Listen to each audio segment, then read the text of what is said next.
Hello everyone. अभी 7 बजने वाले हैं और मैं आ गई थी किचन में। मैं आज सुबह में 5:30 बजे उठी थी। 5:30 से 6:30 मैंने 1 घंटा करंट अफेयर किया था। उसके बाद फिर अभी सभी को पता है कि बच्चों के स्कूल खुल गए हैं, तो फिर मेरे को किचन में आ रहे के लिए जल्दी से उसके टिफ़िन वगैरह तैयार करना था। और फिर मैंने साथ ही साथ दोपहर के लंच की प्रिपरेशन कर ली। Hello everyone, welcome back to my channel Jyoti Arya dreams. कैसे हैं आप सब लोग? होप सब अच्छे होंगे, सब एकदम स्वस्थ होंगे, सब एकदम खुश होंगे।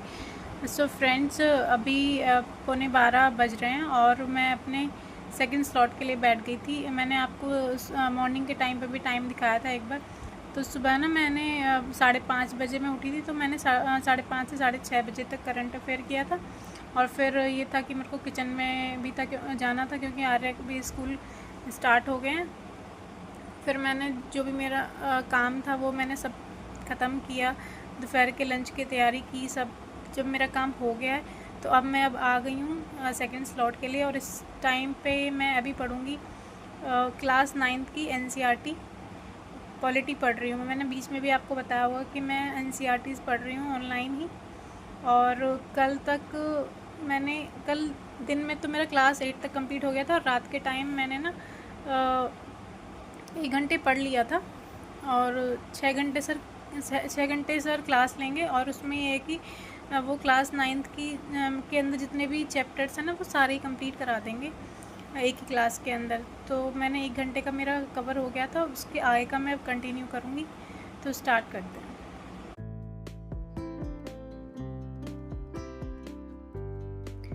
1 डेढ़ घंटा मैंने पढ़ाई कर ली थी, और उसके बाद फिर मैं आ गई थी किचन में और मैंने अपने लिए बनाया था मट्ठा, क्योंकि आपको पता है कितनी गर्मी होने लग गई है।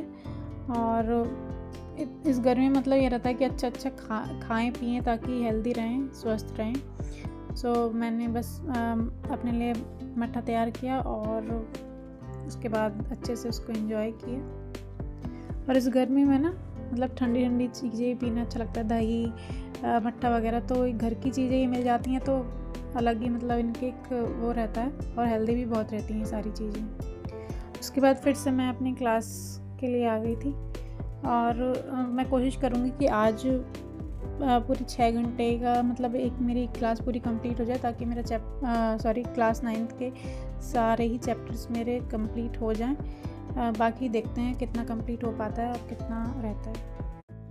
और मैंने ऑनलाइन भी क्लासेस इसलिए स्टार्ट किया है लेना, क्योंकि मैं पढ़ूँगी बुक से ही, बट अगर हम अपने आप से पढ़ते हैं तो शायद हमें इतनी अच्छे से चीज़ें नहीं समझ में आएंगी। अगर हम एक टीचर के हेल्प से कोई भी चैप्टर कोई भी कुछ भी समझ रहे हैं तो वो हमें शायद इजीली समझ में आ जाता है, क्योंकि जब हमें टीचर जो पढ़ा रहे हैं तो उनसे जितनी जल्दी हम समझ लेते हैं ना, उतनी अगर हम वही चीज़ अपने आप से पढ़ेंगे तो शायद वो चीज़ हम उतनी जल्दी अंडरस्टैंड ना कर पाएँ।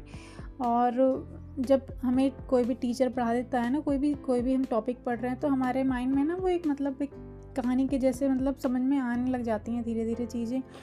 तो फिर इसलिए मेरे को लगा कि पहले मेरे को टीचर से, किसी भी सर से जो भी मतलब वैसे तो सारे ही टीचर्स अच्छा पढ़ाते हैं, तो मेरे को एक बार पढ़ लेना चाहिए। उसके बाद फिर मैं अपना खुद से रीड करूँगी NCERT, तो मेरे को थोड़ा इजी हो जाएगा उसको समझने में चीज़ें।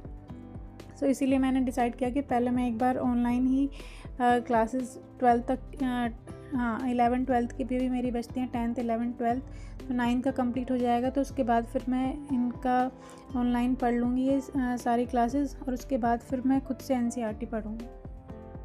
जैसे कि आप सबको पता ही है कि PCS का सिलेबस ही इतना ज़्यादा है। अगर हम NCERT खुद से पढ़ने लग गए ना डायरेक्टली बिना समझे, तो शायद पूरी साल NCERT पढ़ने में निकल जाएगा और सिलेबस ही नहीं कवर होगा, क्योंकि NCERT के अलावा भी बहुत सारी बुक्स हैं पढ़ने के लिए।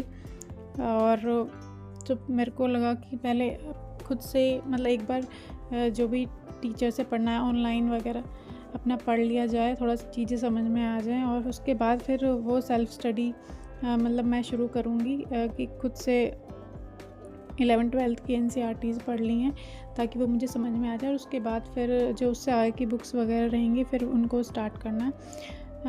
तो बस इसीलिए फिर मैंने ऑनलाइन क्लास लेना स्टार्ट किया हुआ। और क्योंकि सिलेबस बहुत ज़्यादा है और इतनी जल्दी भी चीज़ें सारी कवर नहीं हो पाएंगी कि जल्दी से एनसीईआरटी कंप्लीट हो गई और स्टैंडर्ड बुक्स भी पढ़ ली हैं। इन सब के लिए बहुत पेशेंस चाहिए। धीरे धीरे ही करके सिलेबस कंप्लीट होगा, धीरे धीरे करके ही चीज़ें समझ में आएंगी। और मैंने 4:45 के आसपास तक पढ़ाई की थी।